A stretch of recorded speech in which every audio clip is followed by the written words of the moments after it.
ನಮಸ್ಕಾರ ಪ್ರೀತಿಯ ಬಂಧುಗಳೇ, ಮನಸ್ಸಿಗೆ ಶಾಂತಿ ಹಾಗೂ ಜೀವನಕ್ಕೆ ಬೆಳಕನ್ನು ನೀಡುವ ಆಧ್ಯಾತ್ಮ ಪ್ರಪಂಚ ದ ಸ್ಪಿರಿಟ್ ಆಫ್ ಹಿಂದೂ ಚಾನಲ್ಗೆ ನಿಮಗೆಲ್ಲ ಹೃದಯಪೂರ್ವಕ ಸ್ವಾಗತ. ಶ್ರೀ ವಾಲ್ಮೀಕಿ ರಾಮಾಯಣ ಬಾಲಕಾಂಡ ಸರ್ಗ 8. ದಶರಥನು ಅಶ್ವಮೇಧ ಯಾಗ ಮಾಡಲು ಮನಸ್ಸು ಮಾಡಿದುದು. ಇಂತಹ ಪ್ರಭಾವಶಾಲಿಯೂ ಧರ್ಮಜ್ಞನೂ ಮಹಾತ್ಮನೂ ಆದ ದಶರಥ ರಾಜನು ವಂಶಾಭಿವೃದ್ಧಿಕರನಾದ ಮಗನಿಗಾಗಿ ಪರಿತಪಿಸುತ್ತಿದ್ದನು. ಹೀಗೆ ಯೋಚಿಸುತ್ತಿರುವ ಆತನಿಗೆ ಪುತ್ರಪ್ರಾಪ್ತಿಗಾಗಿ ಅಶ್ವಮೇಧ ಯಾಗವನ್ನೇಕೆ ಮಾಡಬಾರದು ಎಂಬ ಬುದ್ಧಿಯು ಹುಟ್ಟಿತು. ಕೂಡಲೇ ಮಂತ್ರಿಗಳೊಡನೆಯೂ ಆತ್ಮಜ್ಞಾನ ಸಂಪನ್ನರೊಡನೆಯೂ ಸಮಾಲೋಚಿಸಿ ಯಾಗ ಮಾಡತಕ್ಕದ್ದೆಂದು ನಿಶ್ಚಯಿಸಿದನು. ಧರ್ಮಾತ್ಮನಾದ ಆ ರಾಜನು ಆನಂತರ ಮಂತ್ರಿಶ್ರೇಷ್ಠನಾದ ಸುಮಂತ್ರನನ್ನು ಕುರಿತು ತನ್ನ ಗುರುಗಳೆಲ್ಲರನ್ನೂ ಅವರ ಪುರೋಹಿತ ವರ್ಗದವರೊಡನೆ ಕರೆದುಕೊಂಡು ಬರುವುದೆಂದು ಆಜ್ಞಾಪಿಸಿದನು. ಸುಮಂತ್ರನು ತ್ವರೆಯಿಂದ ಹೋಗಿ ಸುಯಜ್ಞ, ವಾಮದೇವ, ಜಾಬಾಲಿ, ಕಾಶ್ಯಪ, ಕುಲಪುರೋಹಿತರಾದ ವಸಿಷ್ಠರನ್ನು ಇನ್ನೂ ಇತರ ವೇದಾಧ್ಯಯನ ಸಂಪನ್ನರಾದ ಬ್ರಾಹ್ಮಣೋತ್ತಮರನ್ನು ಕರೆತಂದನು.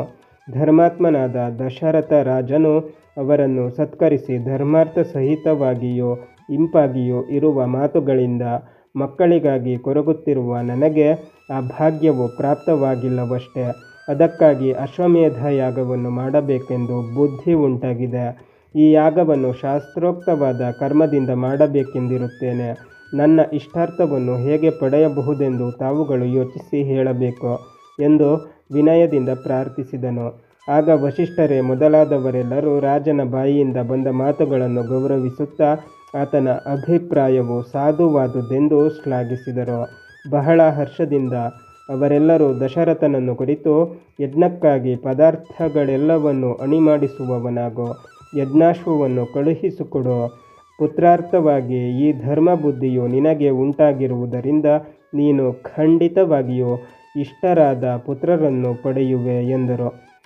ಬ್ರಾಹ್ಮಣರ ಆ ಮಾತನ್ನು ಕೇಳಿ ರಾಜನು ಹರ್ಷಿತನಾದನು.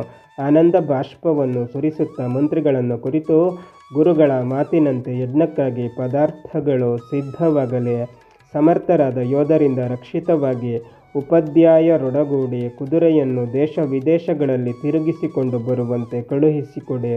ಸರಯೂ ನದಿಯ ಉತ್ತರ ತೀರದಲ್ಲಿ ಯಜ್ಞ ಭೂಮಿಯ ನೇಮಕವಾಗಲಿ, ಶಾಂತಿ ಕರ್ಮಗಳು ಯಥಾವಿಧಿಯಾಗಿಯೂ ಕ್ರಮವಾಗಿಯೂ ಜರುಗಲಿ. ಸರ್ವೋತ್ತಮವಾದ ಈ ಯಜ್ಞವನ್ನು ಮಾಡುವಾಗ ವಿಘ್ನಗಳು ದೋಷಗಳು ಉಂಟಾಗದಿದ್ದಲ್ಲಿ ಎಲ್ಲ ರಾಜರು ಈ ಯಜ್ಞವನ್ನು ಮಾಡಬಹುದಾಗಿತ್ತು. ಆದರೆ ವಿದ್ವಾಂಸರಾದ ಬ್ರಹ್ಮರಾಕ್ಷಸರು ಈ ಯಾಗವು ನಡೆಯುತ್ತಿರುವಾಗ ದೋಷಗಳಿಗಾಗಿ ಹುಡುಕುತ್ತಿರುತ್ತಾರೆ. ಯಜ್ಞವು ಕೆಟ್ಟು ಹೋದರೆ ಕೂಡಲೇ ಯಜ್ಞ ಮಾಡತಕ್ಕವನು ನಾಶ ಹೊಂದುತ್ತಾನೆ. ಆದ್ದರಿಂದ ಈ ಯಜ್ಞವು ಶಾಸ್ತ್ರೋಕ್ತವಾಗಿ ಮುಗಿಯತಕ್ಕ ರೀತಿಯಲ್ಲಿ ಆತಂಕಗಳಿಲ್ಲದೆ ಈ ಕೆಲಸವನ್ನು ಮಾಡಲು ಸಮರ್ಥರಾದವರು ಎಲ್ಲ ಏರ್ಪಾಡುಗಳನ್ನು ಮಾಡಲಿ ಎಂದು ಆಜ್ಞಾಪಿಸಿದನು.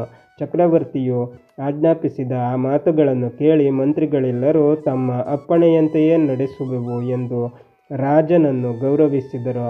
ಬಂದಿದ್ದ ಧರ್ಮಜ್ಞರಾದ ಬ್ರಾಹ್ಮಣೋತ್ತಮರು ಎಲ್ಲರೂ ರಾಜನನ್ನು ಆಶೀರ್ವದಿಸಿ ಆತನಿಂದ ಅಪ್ಪಣೆ ಪಡೆದು ಅವರ ಆಶ್ರಮಗಳಿಗೆ ಹಿಂತಿರುಗಿದರು. ಆ ಬ್ರಾಹ್ಮಣರನ್ನು ಕಳುಹಿಸಿಕೊಟ್ಟು ತೇಜೋವಂತನಾದ ಆ ರಾಜನು ಮಂತ್ರಿಗಳನ್ನು ಕುರಿತು, ಋತ್ವಿಕ್ಕುಗಳು ಉಪದೇಶ ಮಾಡಿದ ರೀತಿಯಲ್ಲಿ ಯಜ್ಞಕ್ಕಾಗಿ ಯಥಾವಿಧಿಯಾಗಿ ಎಲ್ಲ ಏರ್ಪಾಡುಗಳು ಸಿದ್ಧವಾಗಲಿ ಎಂದು ಇನ್ನೊಮ್ಮೆ ಹೇಳಿ ಮಂತ್ರಿಗಳನ್ನು ಬೀಳ್ಕೊಟ್ಟು ತನ್ನ ಅರಮನೆಗೆ ಬಂದನು. ರಾಜನು ತನ್ನ ಪ್ರಾಣಪ್ರಿಯರಾದ ಪತ್ನಿಯರನ್ನು ಕುರಿತು, ನಾನು ಪುತ್ರರನ್ನು ಪಡೆಯುವುದಕ್ಕಾಗಿ ಯಜ್ಞ ಮಾಡುವವನಾಗಿದ್ದೇನೆ, ಆದ್ದರಿಂದ ನೀವೆಲ್ಲರೂ ಯಜ್ಞ ದೀಕ್ಷೆಯನ್ನು ಕೈಗೊಳ್ಳಿ ಎಂದನು. ಅತಿ ಮನೋಹರವಾದ ಈ ಮಾತನ್ನು ಕೇಳಿ ತೇಜಸ್ಸಿನಿಂದ ಕೂಡಿದ ಆ ಸ್ತ್ರೀಯರ ಮುಖ ಕಮಲಗಳು ಹೇಮಂತ ಋತುವು ಕಳೆದ ಬಳಿಕ ಕಮಲ ಪುಷ್ಪಗಳು ಕಂಗೊಳಿಸುವಂತೆ ಶೋಭಿಸಿದವು. ಬಂಧುಗಳೇ, ಶ್ರೀ ವಾಲ್ಮೀಕಿ ರಾಮಾಯಣ ಮುಂದುವರಿಯುತ್ತದೆ. ಅಲ್ಲಿಯ ತನಕ ನಮ್ಮ ಚಾನಲನ್ನು ನೋಡ್ತಾ ಇರಿ. ಎಲ್ಲ ವಿಡಿಯೋಗಳನ್ನು ನೋಡಿ, ಶೇರ್ ಮಾಡಿ, ಲೈಕ್ ಮಾಡಿ, ಕಮೆಂಟ್ ಮಾಡಿ, ಹಾಗೆ ನಮ್ಮ ಚಾನಲನ್ನು ಸಬ್ಸ್ಕ್ರೈಬ್ ಮಾಡಿ.